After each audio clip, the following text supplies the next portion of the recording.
The Facts of Life by Lieutenant Colonel Nutnfancy. Here comes another edition. Are you ready?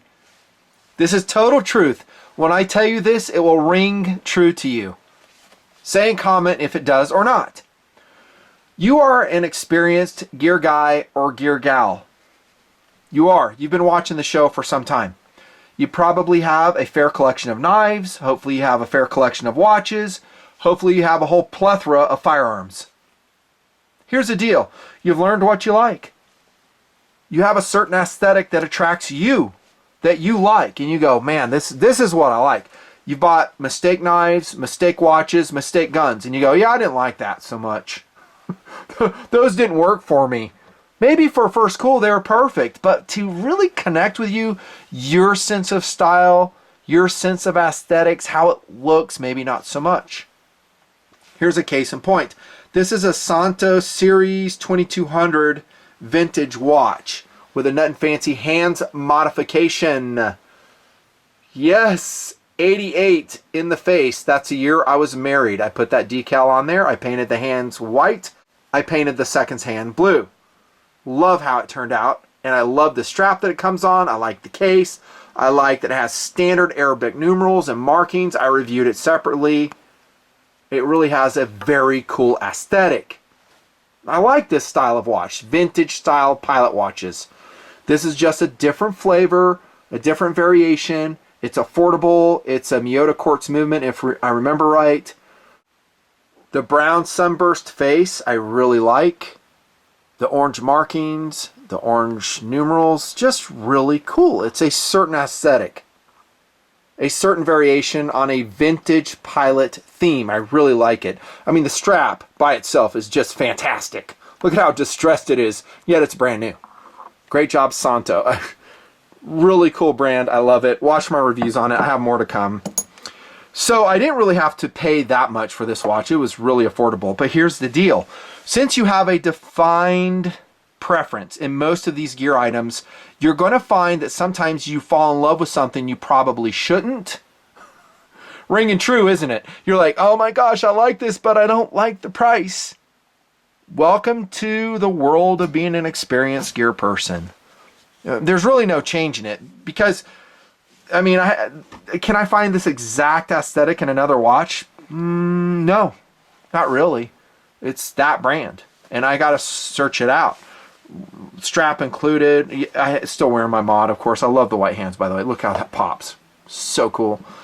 No, and that's the intro to this knife because I think it's like much of what A.G. Russell does. It's overpriced.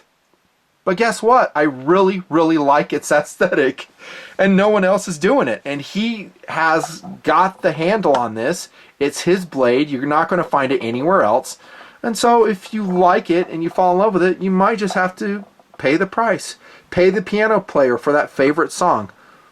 I'm sure you've traveled that road. I bet I see a lot of comments like that. Like, yep, I know exactly what you're talking about. I fell in love with such and such. I looked for it in a more inexpensive form. This manufacturer was the only one doing it. I couldn't get it off my mind. I really wanted it, and I had to get it. Bro, I feel what you're saying. I really, really do. Welcome to my tabletop review. Knife show in really good health. The A.G. Russell double O-frame or frame lock. That's what he's calling this. I've had my eye on this one for a long time. I have. The reason I didn't buy it is because I didn't want to spend the money. I thought for $125 it was overpriced. It's 9CR13 MOV, right? It is a titanium frame lock, obviously made in China. That's not a showstopper for me at all. I mean, Chinese production is fantastic these days. Politics aside, tariffs aside, whatever happens in the future. I'm just saying about the quality levels. Fantastic. But I loved the knife. I like its slender presentation. I love its color of blue that it has on the titanium handle. It is fabulous. I just couldn't get it out of my mind. And, you know, honestly, I was like, well, maybe I can find a knife like it that's like less expensive. So I went into eBay, hunting around, Amazon, hunting around. Not really. Not anything just like it. I couldn't find it. So I went ahead and sprung, bought it. Here's a tabletop review. it's going to be mostly positive, albeit it's expensive. Remember that if you're law enforcement or military, you can get a 25% discount subject to change. You do have to call them for that, though. You cannot do an online order for that. And they'll talk to you. They'll verify your credentials, whatever they do. Patches, nutnfancy, bigcartel.com. Who knows? Maybe one day new merch. We're really scared about doing that, though. We don't want to get stuck with it. Who knows what the future holds for everything going on. It's so tumultuous these days. Holy freak. Cool knife, though. I love it. Here's the deal, too. This is my second one I have. I got my first 00 from, and they don't know me. Once again, I didn't go to A.G. Russell and say, hey, I'm Nutnfancy, you know, can I get a free knife and I'll review it? And no, they don't even know who I am. I didn't say it. I just ordered it like you would.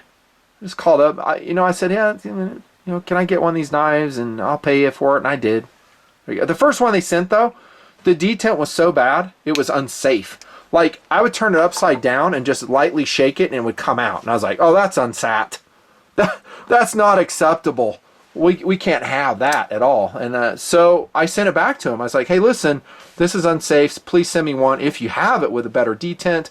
I'm sure as knife people, they know exactly what I was talking about. This one doesn't suffer that problem. I thought the detent, or I think the detent on this one is just right. So it's not popping out. It's not going to give me some tenacious cut. Where's that scar, by the way? It's still on here? It's out there somewhere. Tenacious scars. I got all kinds of scars on my hand. So that's good. The centering is ideal. The deployment is fast and sure. And I'm trying to think, yeah, this is a ball bearing pivot point, which is becoming more standardized, which I'm so happy to see. Really nice blade shape. Oh my gosh, I love the blade shape on this. It's elongated, it's elegant, it's functional. It's what I prefer. I mean, in my EDC knives, this is a kind of blade shape I prefer. Slender, can get into different places. It's not so big and goofy that you have hard time doing detail work. Has a sharp tip for digging out splinters, unsharpened swedge on the top. It's flat ground. I honestly don't have a problem with a 9CR 13 MOV steel. I love 8CR. 9CR is about the same. Higher chromium content. I like it. My only issue with that is the price. I don't think it should be a $125 knife with 9CR. It should be like 80 bucks, if that. It does have a titanium captured liner lock with G10 overscales on it. I know that adds a little bit of cost to it. I know. But it's still a cool knife. Love it. The jimping is totally functional. Good to see. Really good to see. God, it's good jimping on that. Love the flipper design on it. Look at that. So it's skeletonized. No sharp transitions on it. On the A.G. Russell double O-frame lock. So you have a captured liner lock here, so it's captured by the frame. As you can see, you can't hyperextend it. See the timing right there? So a ding you could say is, well, that's titanium against steel. I'm with you on that. But there's a light-duty EDC knife, so, you know, I don't know. Will it wear over time? Probably. But look at how thin that frame is. I love that. The knife itself is super lightweight. For such a large blade, 3 ounces exactly. For a 3 1/4 inch slim blade. They call it a Turkish clip blade. So it's got that kind of that Turkish inspired design, the upsweep on it. The scales are smooth. This is an EDC blade, not a tactical blade. Really no traction. They're mostly there for aesthetics. Maybe a little bit of rounding out of the handle so it's more hand filling. The clip is set up for right-handers. I like that because, of course, I'm right-handed. And tip up. I love that. Always have, always will. As long as we have good blade retention so it doesn't pop out. But it is non-reversible. You can't swap it to different parts of the knife. You're stuck with it where it sits. It is a good clip. It's deep carry. I love that. Look at that. Loop over. Finish the same as the frame. That gorgeous deep blue, kind of purple hue titanium. Downside of a titanium clip I've learned through use is that they will bend out more so than a stainless steel clip, a hardened stainless steel one. So you might have to take it off. You can. There's some micro torques here and there that you can pop the clip off, I believe, to service it. There's your knockoffs. There's no lanyard hole. You don't need it for this knife, of course. I mean, you could fashion something through that one knockoff if you wanted. In hand, how does it feel? Really good. Maybe you could make a complaint on the transition right here that it's a little bit sharp. Really elegant. I forgot to mention the blade finishing. I showed it to you, but it's really perfection. You couldn't make it any better. It's just perfection. By the way, the A.G. Russell catalog is awesome knife porn. It is so excellent. It's just good reading. And it's a good way to kind of keep up on what's going on in the knife world. And A.G. Russell is massively experienced. He has all types of relationships with designers and manufacturers. He's very well known. He's getting up there in years, but I sure have enjoyed his catalog through the years. I've bought more than a few knives from him through the years as well. Before TMP, actually. And I appreciate it. I mean, it's a really cool establishment. Yeah, some of his stuff is expensive, but I mean, look what he's doing. He's doing what no one else is. He's just doing these really, really cool designs. I really love the double O frame. Around $80, I would just be raving about the knife. Still freaking cool. And you're going to see it more. I mean, it's a great competitive option. I'll roll it in front of the tabletop. Competitive options here in just a second. On the table, we've got a T38 Talon. That's a Holloman jet, black colors. We got a La Ferrari here. We got a Kershaw Reverb, awesome knife, link below. I love the Reverb, love it, love it, love it. The F4 Phantom's hanging out in the distance, F4U. And this knife, did you guys forget about it? This is a Falkneven LTC, legal to carry, slip joint. Really good blade steel. It's such a great knife. Really good knife. Speaking of sharp transitions, that has it. What's a pocket knife? Who cares? I love the LTC. I think it's a great knife. Oh, look, I got an LTC coin there sitting by the LTC knife. How cool is that? That's special, nothing. All right, competitive options. Well, I love, love, love the Urban Trapper by Boker Plus. And actually, here it is right here, the one I want to show you. This one right here. Love it. And this is a great knife. It's in VG10. I wish it was in, I don't know, a different steel, but VG10 works. These are one of the knives that I learned that a titanium clip will bend on you. I've probably taken this one off at least once to service it, bend it back. No big deal. Just love it. So this is a production version of a custom knife, reviewed. Less expensive than this one, for sure. Which one would you carry, Nutton? Even Steven. I love them both. Another variation right here. Very cool, the Boker Plus. These are titanium frame locks as well. You know, overseas produced, just like this one. How about this? I had the name wrong in another KRV. I remembered it. It's actually the Civivi Corsair. I thought it was something else. Great knife. Captured liner lock. It's G10 though, so it's not a titanium frame lock. But it's like, I don't know, 68 bucks or so. Great knife. D2 steel. There's a probably a stronger titanium clip. Jimping on it is outstanding. At least without gloves. Sometimes it's different with gloves. How about this? The Link 1776 by Kershaw. This is a United States produced knife. I don't like the clip on it. I really like the blue handle scales on it. I like that it's made in the US. The backwash, I'm kidding. The blackwash finish, I'm a little bit past. I can deal with it though. There's no jimping whatsoever. It has that broad Ken Onion design blade. I like these more slender blades for EDC. I really, really do. And then a CRKT M16 EDC. You forgot about that one, didn't you?